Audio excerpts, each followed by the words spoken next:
It's time for the 420 Radio News, covering the latest headlines in consumer cannabis, medical marijuana, and industrial hemp.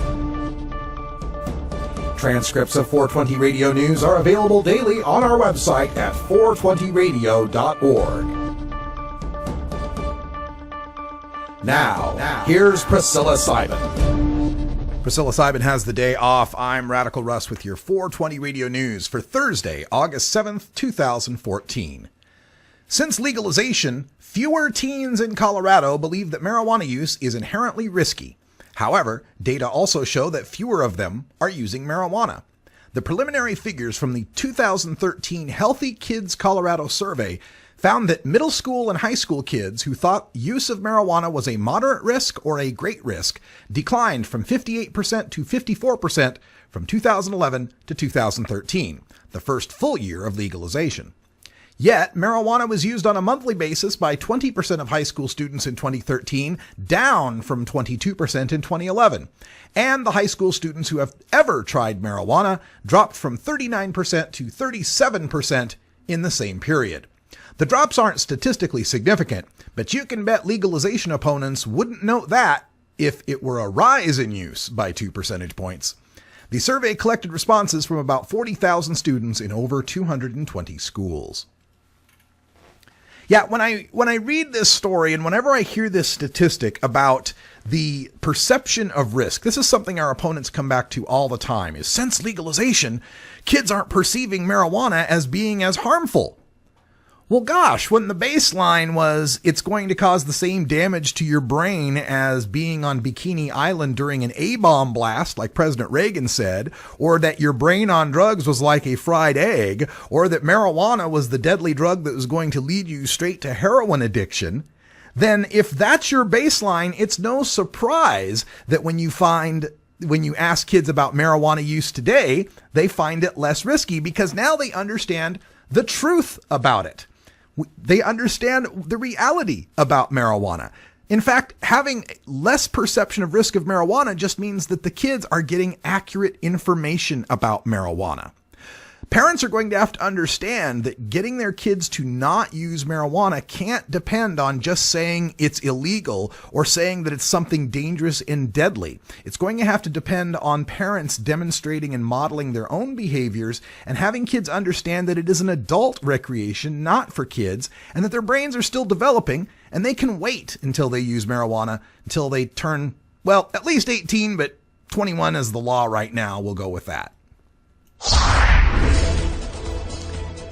A patient in New Mexico using medical marijuana to treat post-traumatic stress is suing the hospital that fired her over a failed piss test. Donna Smith is a medical marijuana card holder who is suing under the New Mexico Human Rights Act, which prohibits discrimination against the seriously disabled. Quote, "As far as medical patients are concerned, a lot of these people aren't able to work unless they're using marijuana. And then they're prevented from working once they are using it," says Jessica Galley, the Drug Policy Alliance policy coordinator for New Mexico. But hospital vice president Joanne Suffis said, quote, "Presbyterian Hospital is committed to patient safety and we believe that a drug-free workplace is a key component. The use of medical marijuana is not recognized by federal law and Presbyterian has a mandate under federal law to provide a drug-free workplace," end quote.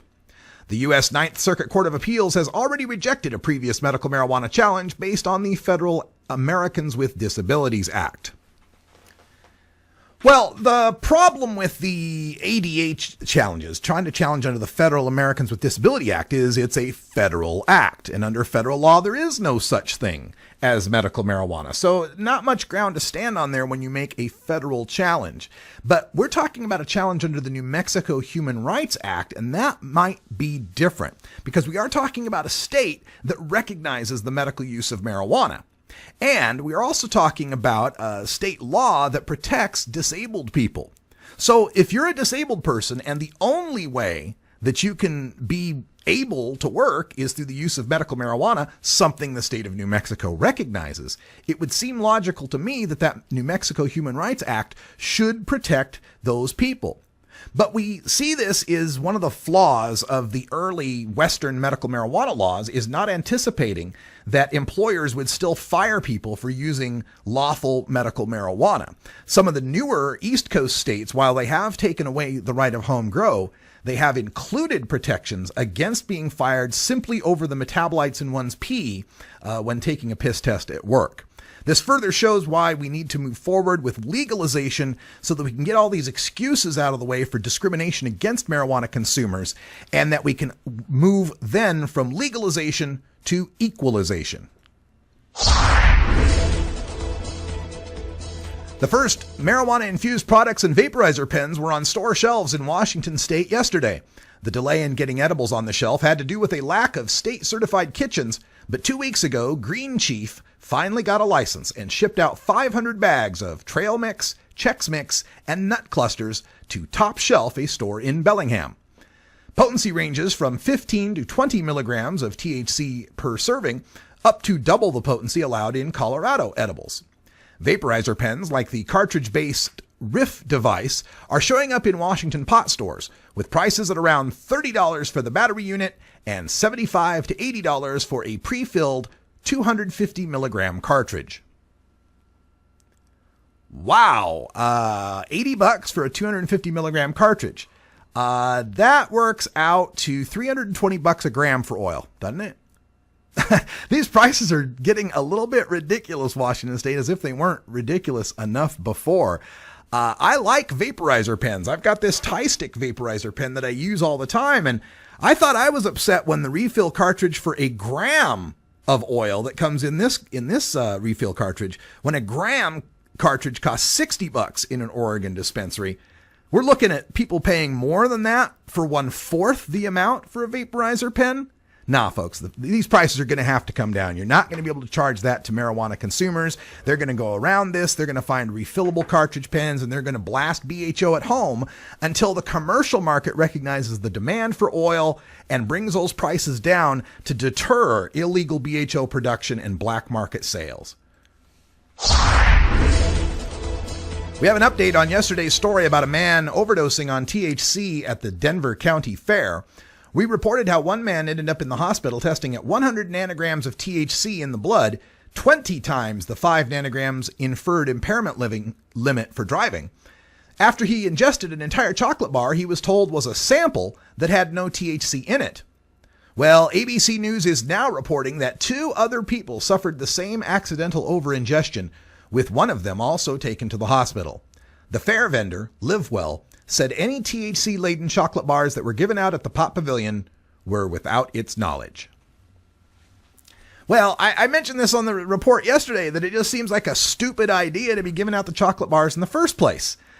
If you are selling chocolate bars that have THC in them in your store, and then you're going to give out non-THC samples of that chocolate and tell the people who are getting it that, well, this tastes different than what it will taste like when it has THC in it. What's the point of giving out the chocolate bars?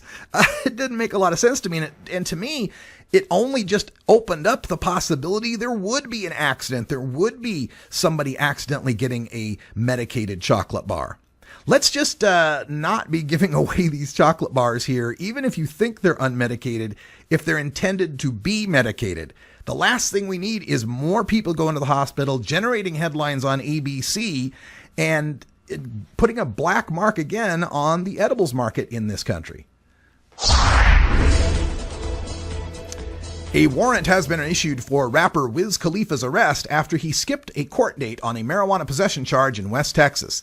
Online court records show the 26-year-old performer, whose real name is Cameron Thomas, failed to appear for a scheduled Wednesday arraignment in an El Paso County misdemeanor court.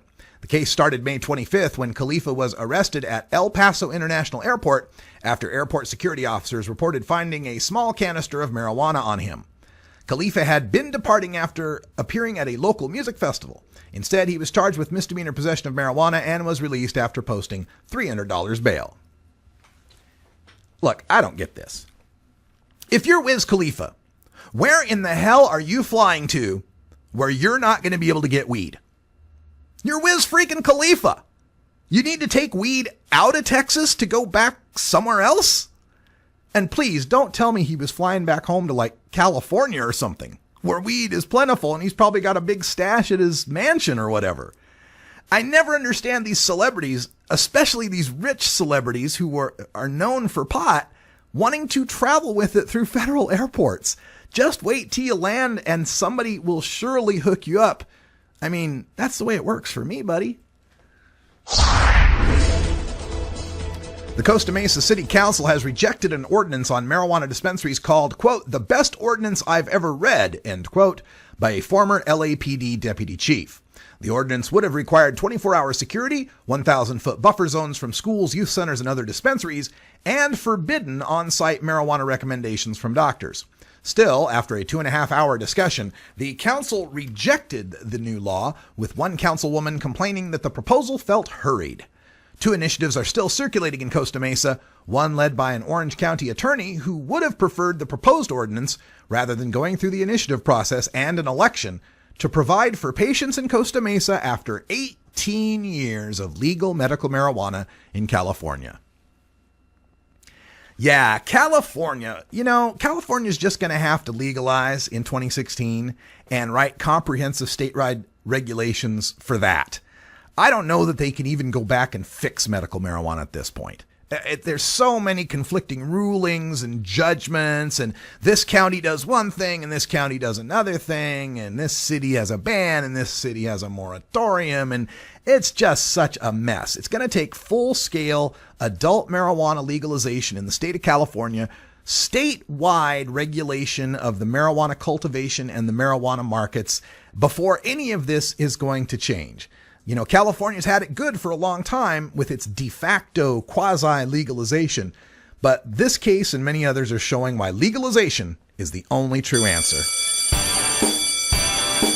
All right, folks, time for us to take a break. Priscilla Simon is probably not enjoying her 420 break as much as she normally would, but we'll enjoy it for her. It's 420 in the Mountain Time Zone, hanging out here with Big Island Zane. We're going to smoke something really good and pray for the people of Hawaii battening down the hatches in the face of 2 hurricanes. We'll talk about that more in hour 2. Stay tuned. 420 Radio, your ticket to the High Times Cannabis Cups. I don't use marijuana, but as a teacher of 36 years, I can tell you lots of other people use it. I don't believe in prohibition. I don't think it works. Prohibiting it hasn't stopped anybody from getting a hold of it. I would like to see it regulated so that maybe kids can't get a hold of it so easily. I know they get a hold of it now very easily. I support a new approach to marijuana. I support legalizing it. It's with us. It's not going to go away. And if we can get money through the taxation, we can also educate our kids about it. That's why I support it.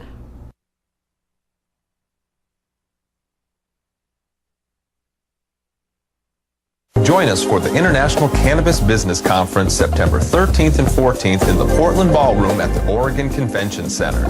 The International Cannabis Business Conference will focus on the emerging cannabis industry in Oregon, the United States, and around the world, putting you in front of the industry's foremost entrepreneurs, political leaders, and attorneys. Also showcasing over 40 cannabis-related industry exhibitors, offering VIP lunches and free nightly networking events. Prepare yourself for America's next great industry.